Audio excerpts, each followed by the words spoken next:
Hey,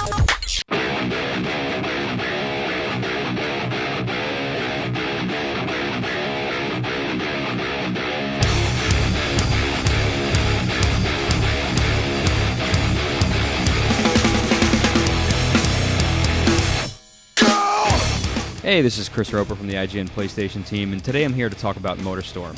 The PlayStation 3 has been out for a handful of months now, and it's only just now finally getting some of the big titles we've been waiting for, like Virtua Fighter 5, Formula 1 Championship Edition, and now Motorstorm. Motorstorm first made a big splash back at E3 a couple years ago when the PlayStation 3 was first announced, and ever since that initial trailer, fans have been really hyped for the game. Sony's been saying all along that the game would eventually get up to the point of how it looked in the trailer, and while that's not true, it does contain all the chaos that was shown there, and it looks fantastic, and it really, so far, is the system seller for the PlayStation 3. Now, the big selling point of Motorstorm is that the whole game basically takes place in the dirt, and more specifically the mud.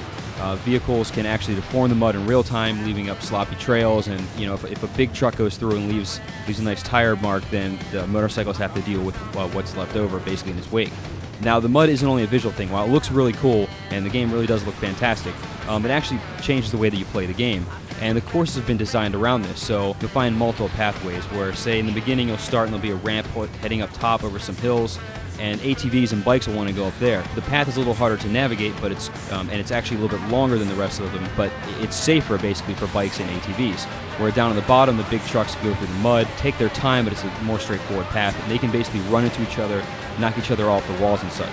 Now, if the bikes try to go down low in the mud, then they'll be slipping and sliding through the mud, and the trucks will take them out. And vice versa, if the trucks or buggies or some of the bigger vehicles try to go up top, they actually won't be able to make some of the jumps, and they'll fall down, and they'll basically lose a lot of time that way. So you have to pick your style. And one of the cool things is the game really enforces you changing vehicles between each of the events, so that you can't just always take a bike or an ATV or a buggy or mud hop or whatever into every event. You have to constantly switch. So you're constantly changing which paths you're taking, you're constantly changing your racing style, and that really does help keep the game fresh from course to course.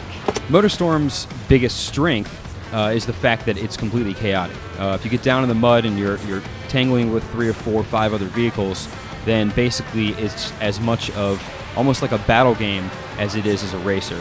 You're fighting against the environment and you're fighting against other cars, and of course if you've seen any footage of the game before, the wrecks look fantastic.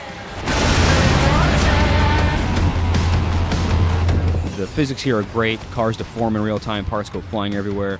You hit a wall, you explode, and everything goes down in slow motion, and your guys flying through the air and getting run over, and the wrecks just look fantastic. And basically, as you're riding around the tracks and you're bumping into stuff, and you're basically hanging on for dear life. The coolest part about Motorstorm is, even if you don't win the race, the whole time you're saying, holy crap, that was a cool wreck. Holy crap, I barely survived that. And it's just this edge-of-your-seat experience the whole way from start to finish. Now, what helps facilitate this chaos is the track design. The tracks in the game are very, very punishing. If you've played the downloadable demo on the PlayStation Network, you'll know that you're basically racing on a cliffside, and if you take a turn too fast, you're just going over the side of the cliff. And that's true for a lot of the courses in the game. And if it might not be a cliff, it might be the side of a wall. And so if you take a turn too fast, you're smacking into it and dying. Jumps, you'll wind up in the wrong part of the course, you'll just fly into pits that you're not supposed to be in, all kinds of stuff like that.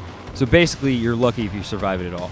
Now, while the track design is really cool and there's a whole lot of chaos that goes on in there, the game's biggest downside is that there aren't that many tracks. So unfortunately, after a while, it starts becoming a little repetitive. And the nature of the design means that you can't go backwards. So you're always racing in one direction on each of these tracks. They don't have any mirror tracks to, sort of fakely double the amount of tracks in the game. So, after the first hour in the game, you're going to be kind of doing the same thing over and over again.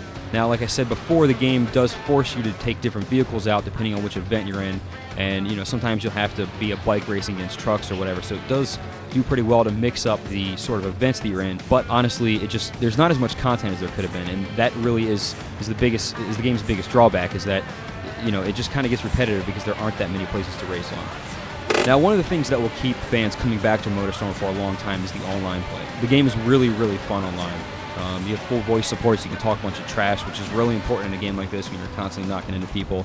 And the game keeps a sort of ranking system online, which unfortunately, I guess they must have liked Vanilla Ice's very short movie career, because you can actually go from a 0 to a hero in the game, but it was their call. But yeah, it's really cool. So you can actually earn points and move up in ranks, and it kind of gives you boasting things to go back to your friend and gives you things to work for and keeps you coming back for more. So overall, while Motorstorm might not have actually gotten to the point of perfectly recreating that original trailer that Sony showed, it is a really, really fun racing game. Really, its only shortcoming is the fact that there aren't enough tracks in the game. Aside from that, the game is great in every respect. The controls are great, the track design's fantastic, the fact that there are multiple paths to go through is really fun, and it's just 100% chaos 100% of the time.